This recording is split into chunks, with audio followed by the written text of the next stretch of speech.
Bienvenue dans le vestiaire avec Nicolas Saint-Pierre. On ouvre les portes du vestiaire à notre premier invité et notre collaborateur des premiers jours, Renaud Lavoie.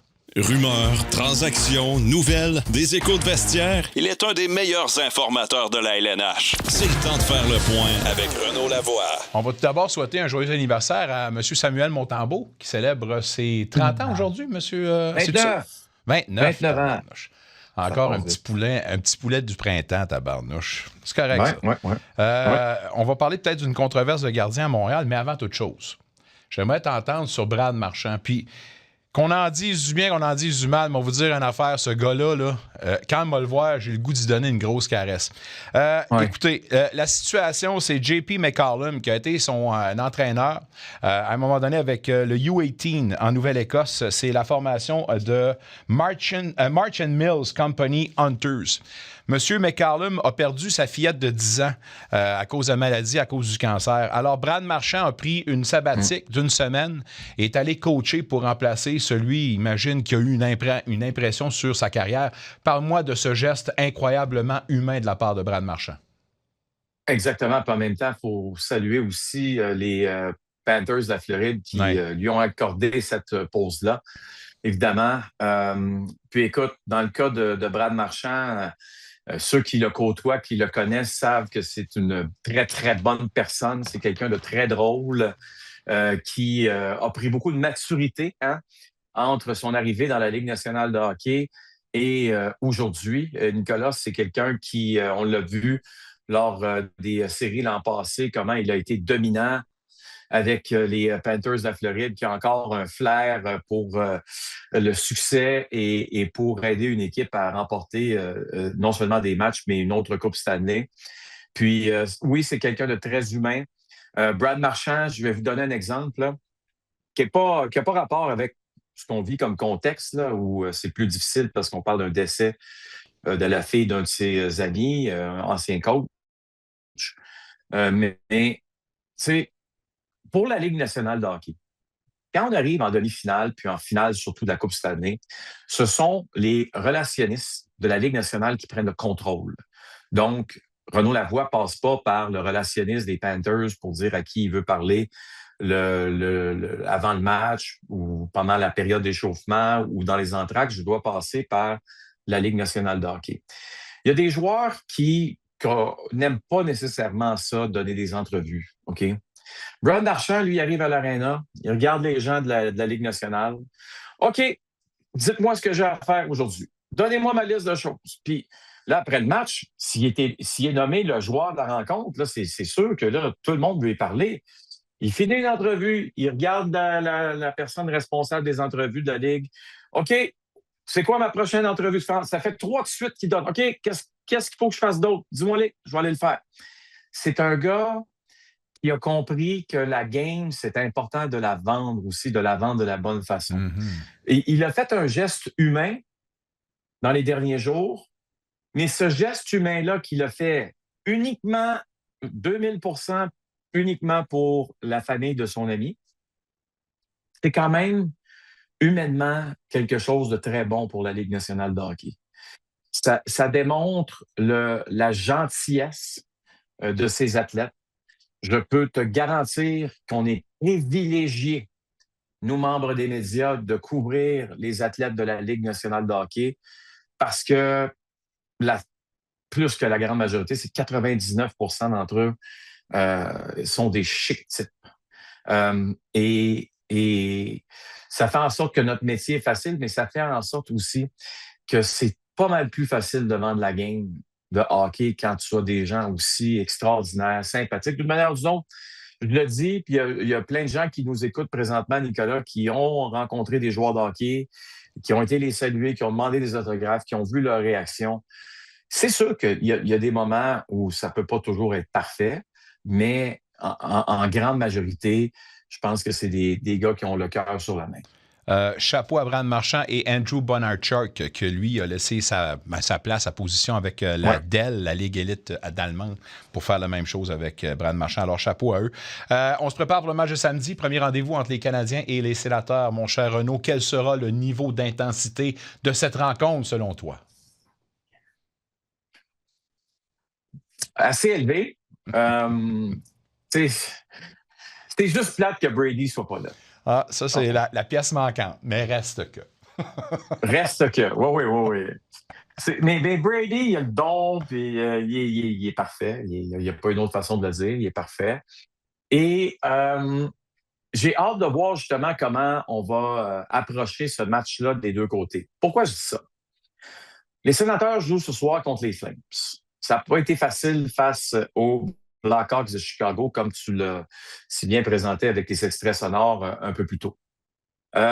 Et là, tu veux prendre ta revanche. Mais je suis convaincu que plusieurs joueurs de l'équipe qui n'ont pas vraiment se lever le matin pour aller affronter les Flames de Calgary, pas mal plus tough que se lever le matin pour aller affronter les Canadiens de Montréal au Centre Bell. Tu comprends? Parce que là, il va y avoir, la foule va être bruyante, ça va être spécial, c'est la rivalité. On connaît l'historique qu'il y a entre les deux formations. Bref, ça va être le fun, puis tout le monde va être vraiment excité de voir cette rencontre-là, de la manière qu'elle sera disputée. À quoi faut-il s'attendre? Moi, c'est drôle, hein? Des fois, je me dis, ça va être vraiment, vraiment physique, puis c'est le contraire qui arrive. Mais je vais être entre les deux bancs là, samedi, là, je vais te garantir que ça va se jaser. Je vais te garantir qu'il va y avoir des choses qui vont se dire. Quand Brady est là, il y en a encore plus qui se disent. Ça aussi, je peux vous le garantir.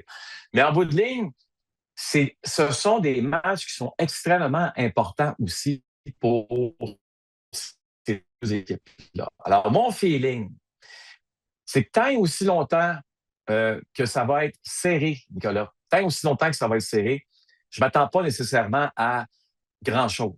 Mais si ça devient 4-1 d'un bord ou de l'autre, et mon Dieu, il va y avoir des tannants sur la patinoire, je peux te le garantir. On me dit que Nick Cousins est en train de magasiner du foil pour mettre sur ses jointures. Comme dans le temps Slapshot. Mais Nick, il y a eu un problème avec son nez dans le dernier match. Oui, c'est ça. Mais c'est une pratique. C'est une pratique, ça. C'est correct. Hey, c'est pratique. On a un Cale Makar qui domine au niveau offensif chez les défenseurs. Mais au niveau de la deuxième position, c'est plaisant de voir que nous, on a Jake Sanderson et vous autres, vous avez Lane Hudson. On l'a dit, ça fait déjà des mois que ces gars-là pourraient être certainement année à année. Et ces deux défenseurs-là, je pense, auront encore une fois une course enivrante au cours de leur carrière. Comment tu vois les choses, la qualité des deux? Et Jake Sanderson, on doit admettre aussi qu'il a augmenté son jeu d'un cran à ce niveau-là. Hey, il était temps. Mais encore là, oui, il était temps, mais encore là, Nicolas, il a appris de quoi? Il a appris de son passage avec l'équipe américaine à la confrontation des quatre nations. Ouais. Tu sais, les gars qui passent par là, c'est pas toujours évident. Rod Brindamour, je vais te donner un exemple. Rod Brindamour nous racontait que lui, là, à un moment donné, Équipe Canada l'invite. Je ne sais pas si c'était pour un championnat du monde ou probablement pas un championnat du monde, ce qui devait être la Coupe Canada à l'époque. Et il était invité, en tout cas, pour représenter le Canada. Dans son équipe, il y a Wayne Gretzky. Dans son équipe, il y a Mario Lemieux. Dans son équipe, il y a plein de bons joueurs comme ça. La liste est longue, vous connaissez l'époque. Et lui, il se disait, tabarouette, j'ai pas d'affaires là. Mais quand il est rentré dans le vestiaire, quand il a pratiqué avec ces joueurs-là, juste en pratiquant avec eux, il s'est dit, hey, je ne suis peut-être pas Mario Lemieux, je ne suis peut-être pas Wayne Gretzky, mais tabarouette, je ne suis pas si loin que ça. J'ai le droit d'être sur la glace, la même glace que ces gars-là. J'ai le droit de l'être. Parce que je fais d'autres choses. Lui, c'est un gagnant du Trophée Selke qui jouait plus sur 200 pieds. Mais il avait le droit d'être fier. Il avait le droit de dire, hey, moi aussi, je suis bon. Et c'est là où, pour un gars comme Sanderson, c'est là que lui, j'imagine qu'il a vu son niveau de compétition dans la confrontation des quatre nations. Il a vu comment, moi, je l'ai trouvé dominant, je vais être très honnête avec vous, un des meilleurs défenseurs de l'équipe américaine, sans aucun doute, là. Et lui, là, il a dû se dire, ben, tabarouette, moi qui me suis toujours posé des questions, suis-je vraiment si bon que ça? Il y a eu beaucoup de réponses à ces questions sur le point de vue personnel.